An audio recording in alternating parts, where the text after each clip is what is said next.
मोहम्मद सईद कुरैशी साहब, आप मुंबई हिंदुस्तान से सवाल करते हैं।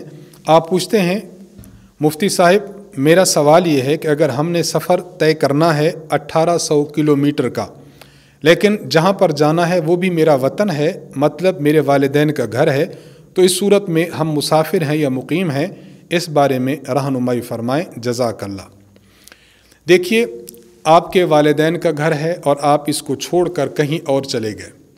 अगर आप यहाँ से बिल्कुल सुकूनत अपनी तर्क कर चुके हैं, आपकी नीयत में नहीं कि मैं यहाँ पर वापस आकर रिहाइश करूँगा, बिल्कुलिया अगर आप यहाँ से चले गए और आप दूसरी जगह पर मुस्तकिल तौर पर शिफ्ट हो गए और आपने उस दूसरी जगह को ही अपना वतन असली शुमार कर लिया, वहीं पर आप मुस्तकिल रहने लगे, तो फिर अगर आप वहाँ से अपने वालिदैन के घर आएँ तो आप यहाँ आकर मुसाफिर होंगे अगर 15 दिन से कम की नीयत हो। क्यों? इसलिए कि वालिदैन का घर अब आपका घर नहीं रहा, अब आप यहाँ पर मुसाफिर शुमार होंगे।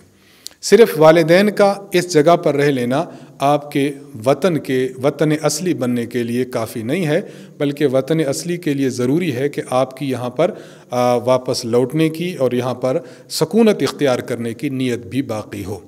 हाँ, अगर ऐसा है कि आपकी नीयत बाकी है कि आप यहीं सकूनत इख्तियार करेंगे, तो फिर जब आप यहाँ पर आएँ तो यहाँ पर आप मुकीम शुमार होंगे। इस मसले को अच्छी तरह समझना चाहिए।